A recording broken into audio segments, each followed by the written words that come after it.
Alrighty. So, you got your Jeep lifted, and now when you drive at highway speeds, you have vibrations in the back, and you wonder why.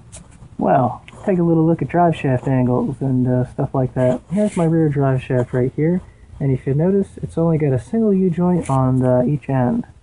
Now, the way that these angles are supposed to be set up, when you have a single U-joint on each end, they have to be phased correctly, which means that they have to be at the same angle. So if you look at the way that this angle, how it's angled like that, so it sits upwards a little bit, and then you come down to this one, and this one is not at all at the same angle. This one's facing a lot higher. You're going to have vibrations. Something interesting, there's plenty of videos on YouTube that show you how U-joints actually work when they rotate. It's not a constant speed when it rotates. It actually speeds up and slows down. Like the driveshaft itself will speed up and slow down as it rotates because of the way that the U-joints are built. They only have 2 axes to spin around. So it's actually really interesting to watch. It blew my mind. But if these U-joints are not at the same angle when they begin and end, then your driveshaft will cause other parts to vibrate, and that's what your high-speed vibration is. And you only feel it at high speeds because that's when the transmission is finally spinning the driveshaft at like 2,500 RPMs. So also another thing is just since I did lift this, the slip yoke is hanging real far out of there and it's barely in there. So if you were to hit a bump or something real bad, your driveshaft would probably fall out.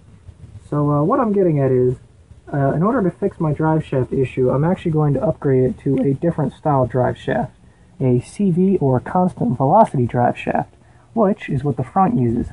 Now for the front to work, all the rotation, all the angle change happens at these double U-joints at the back, the double cardan.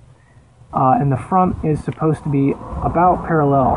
Well, technically, scientifically, it should be parallel, but that would mean that your U-joint doesn't do anything anymore, and you want your U-joint to last, so you set it at like a 1 degree difference, so that the front one does move back and forth a little bit, just to keep those mule bearings moving. And then this one should do all the bending, so this is where your angle change should happen.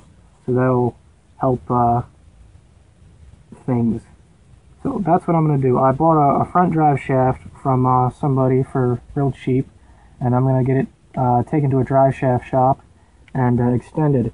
Now for this SYE or slip yoke eliminator, I'm getting rid of the slip yoke because if you notice it's going to fall out, and since I'm upgrading to the CV, I need a fixed yoke over here, no slip yoke. So I'm going to take the transfer case out just so I can work on it a little easier. But if you are skilled, you can do it while it's still inside the truck. You just got to take this back cover off, so it's not too bad. But enough rambling. I think it's time to take this fucking thing apart. Oh look, the only shiny part of my Jeep. Huh. Okay, on to the actual taking stuff apart and shit. Okay, that's the case half removed. You can see the pry points right here. There's one on this side and one on that side. So for mine, the ones that had washers indicated where the pry points were. Here's this whole assembly pulled out. You just grab this shaft and pull up at the same time, and your whole assembly will come out onto the pretty new stuff. So this is the advanced adapters kit that you get for your NP231 transfer case. So this is just the regular size. This isn't the super short, just the regular short. Super short would be good for Wranglers that have really small rear drive shafts and need an extra inch or two more. But this style retains your factory speedo gear setup, so that's why I chose this one. I don't feel like messing around with electronic speedo readers, especially since mine's cable driven anyway. So you get that new tail housing, comes with the seal and the bearing and all that good stuff. You get your plastic speedo gear thing, your new pinion nut, some plastic washer, a fill or a bolt for this, I think. I forget. There's something about that later. And you get 2 new snap rings. Here's your new main shaft. That's going to be a lot shorter. One of these sides, I think this side takes the pinion yoke now. Since I have the older style, there's something about a bearing cage I got to press in and out. It's a good thing I got that press. Then here's the new yoke. and a giant fucking magazine and instruction manual. So, yeah, there you go. So here's the differences in the new shaft and the old shaft. So you notice the new one's a lot shorter and a lot beefier. There's no little indents or any of these little cuts. It's all just one straight shot. It still has some of the main oil passages, but some of the little ones. No, it's still got one there too. Alright, so it still has all the oil passages. It's just beefed up a lot more.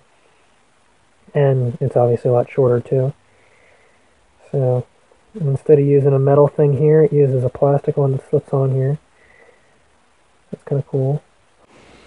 Alright, my dad just found some of the better snap ring pliers that he was talking about that he said he had. These are spring-loaded, and they got grippers on them and all kinds of fancy shit, so that should work quite well with these, because they're a pain in the ass to use. So maybe that'll actually hold on to them. I don't know. Anyway, so this is the one with the caged needle bearings that have to be pressed out. So that'll be fun. And then after that, you can put it on the new shaft. Alright, here's the setup I got going on right here. These needle bearings measure 2 1/4 inches in outer diameter. So, if you're lucky enough to have a 2 1/4 inch pipe laying around, that fits right on there in between the needle bearings and the other thing. So I got that, and I got this little cap to sit on there, and I'll press that through.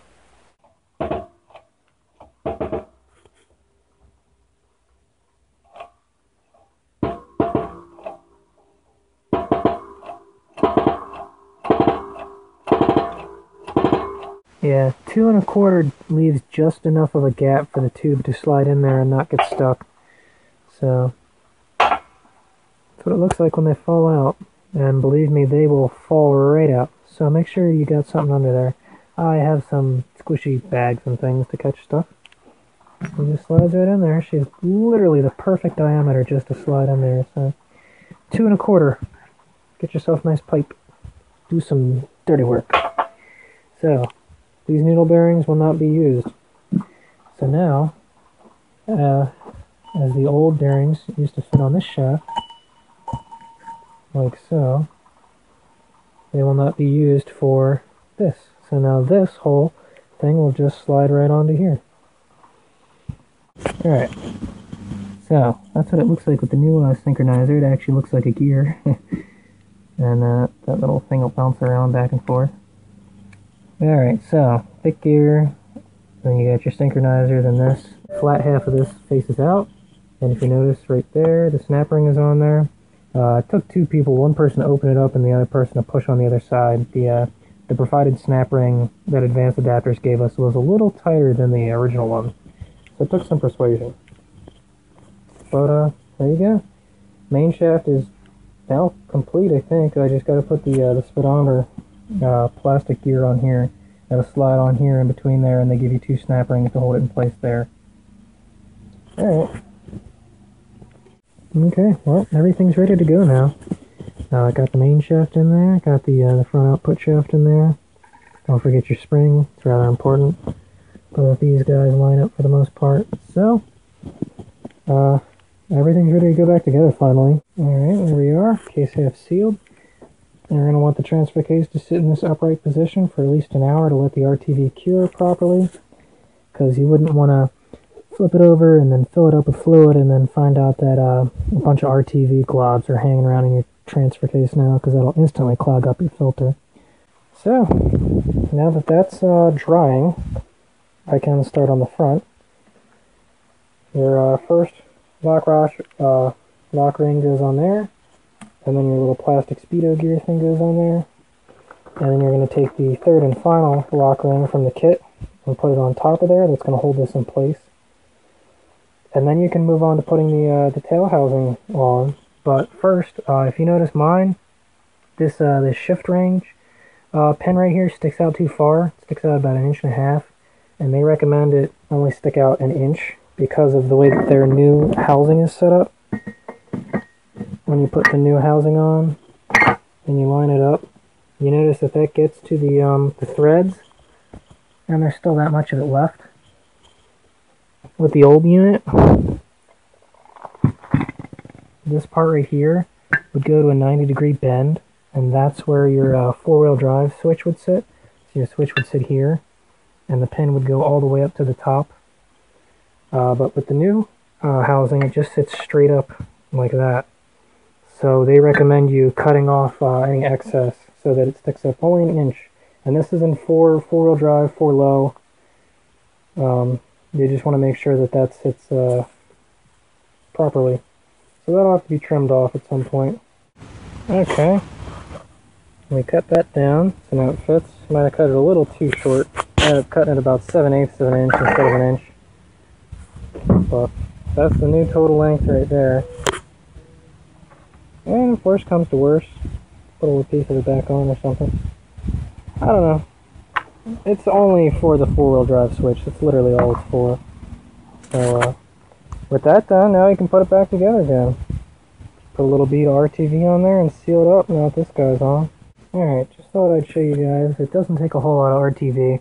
Just enough to lightly coat it. Because remember, when you put it back together, it's going to squeeze out and really fill in all those gaps. So just make sure it's nice and smooth. You don't need a real thick bead. Because if you get RTV inside of where all the oil is going to sit, it's going to clog up your filter pretty fast. I pre-lubed the bearing. The oil pump has been indexed, and the actual tube itself has already been installed. Because I did that before I put it all back together again. Make sure both your lock rings are on here. Everything's nice and clean. Then you can sandwich them together and tighten them down. Alright. You're going to take your rubber star washer and your yoke, and you're going to put a little bit of RTV in the threads there, then put the washer in there. The RTV is just to help seal up, make sure no fluid goes past the splines and around the nut. That's what I got going on here. You can kind of see a little. And you just push it on. You be careful, make sure that you lubricate all this so it does pop onto the seal just right. Now with that in, just a little bit's coming up. Again, you don't want to use a ton of it because it's just going to make a mess everywhere. It's just enough to help seal that up. And you can put your nut on. Big old nut too. This is a 1 1/8 inch nut, and it is going to be torqued to 150 foot-pounds. So, yeah, have fun with that. I know I will. Okay, yoke torque to 150 foot-pounds. Holy dicks. Put your transfer case on the floor, put the pipe wrench, fit it on the yoke, and then take your big ass torque wrench and go at it. Just lay the wrench on the ground so that it's holding it in place, and then push with all your might, and eventually it'll click. That's in there. It's nice and tight, but it still spins. So that right there is the Advanced Adapters SYE kit. I like it. Except the transfer case still runs when I put it back under the Jeep. Also, don't forget fluid. Fluid's important too.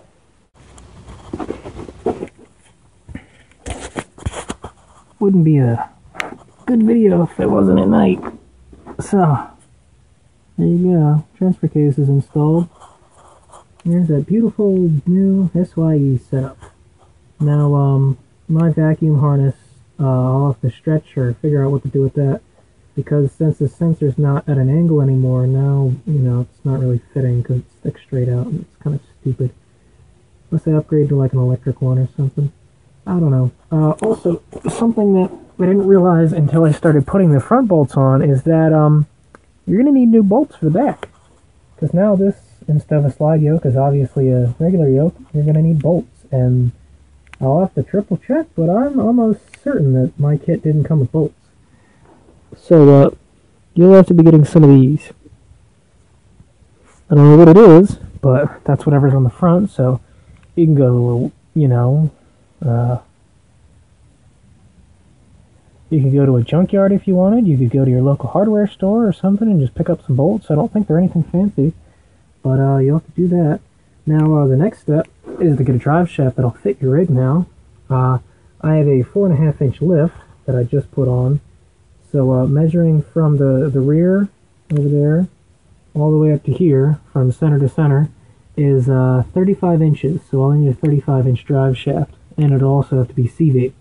Now what I did was I picked up a front drive shaft from somebody off Craigslist right here, and funny when it's stretched out all the way. It's like 34.5 inches. It's like so close to fitting, but obviously when it's closed, it measures closer to 31.5 inches, and that's kind of a problem, especially if this flexes up or down. You might stretch your drive shaft and pop out something, and that wouldn't be fun.